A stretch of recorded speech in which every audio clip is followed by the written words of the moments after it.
People are celebrating in South Florida today as Venezuelans in Miami and nearby Doral are celebrating Maduro's capture. Let's go to CBS News Miami reporter Steve Maugeri. He joins us now from Doral, where he's been covering the reaction today. Steve, what are you hearing?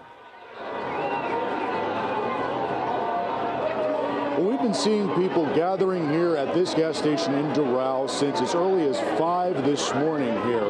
For our viewers to know that Doral, Florida has the largest Venezuelan population in the country. Estimates have put anywhere from 30 to 40%. So this really does hit home for the Venezuelan population and community here in Doral. I'm going to step out and show you what we've been seeing here. This is a place called El Arapazo here in Doral.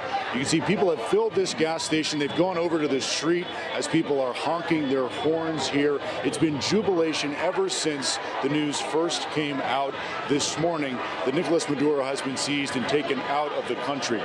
And people here tell me this is a day that's going to go down in history for Venezuela, telling me that what happened this morning isn't an act of war, but an act of freedom here. People have been out here singing, hugging, dancing, and again have been out here since before the sun came up here. People have been singing the Venezuelan national anthem and the U.S. national anthem.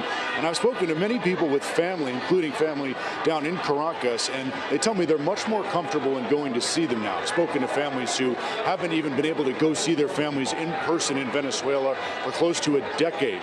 And we've seen people from all different generations, young, old.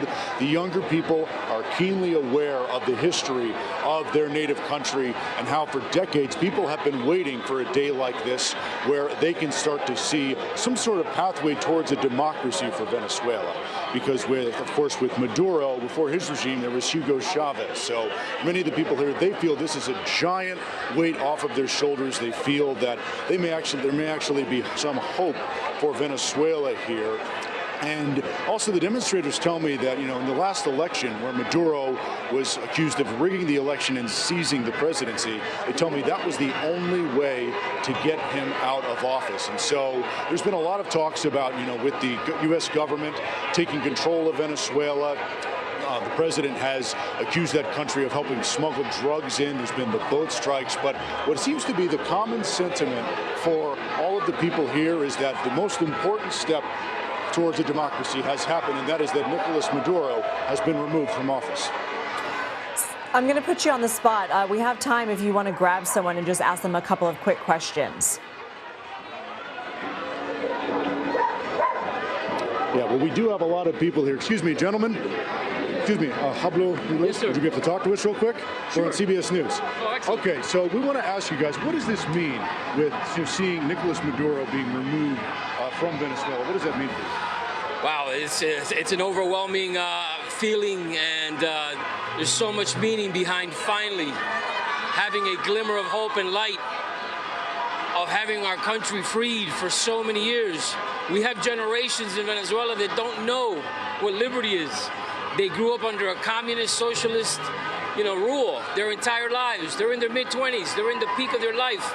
They've never, ever had a real shot at freedom.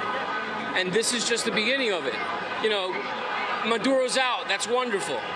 But let's keep in mind, like in so many other parts of the world, if we remove or if we aid a country regain its sovereignty, right? But we don't do anything about the incoming government, what happens? Today we got a great message. They followed up by telling us that the U.S. didn't just do what we all know they did last night. They're going to follow through and remain there until the official government is in power. And we do have an official government. 80% of people voted against Maduro. So he wasn't a president. He was an usurper of power. And for the Venezuelans, it means everything. It means everything. Thank you so much. Really appreciate it. You can hear that's just been the common sentiment around here, that a big weight is off their shoulders since Nicolás Maduro is gone. Hopefully that can be a step towards democracy. And Steve Maugeri, we cannot thank you and your videographer enough for getting us that live interview. Thank you. We know there are protests planned today for Los Angeles, San Francisco, Denver, Portland, New York City, and D.C. protesting the president's action.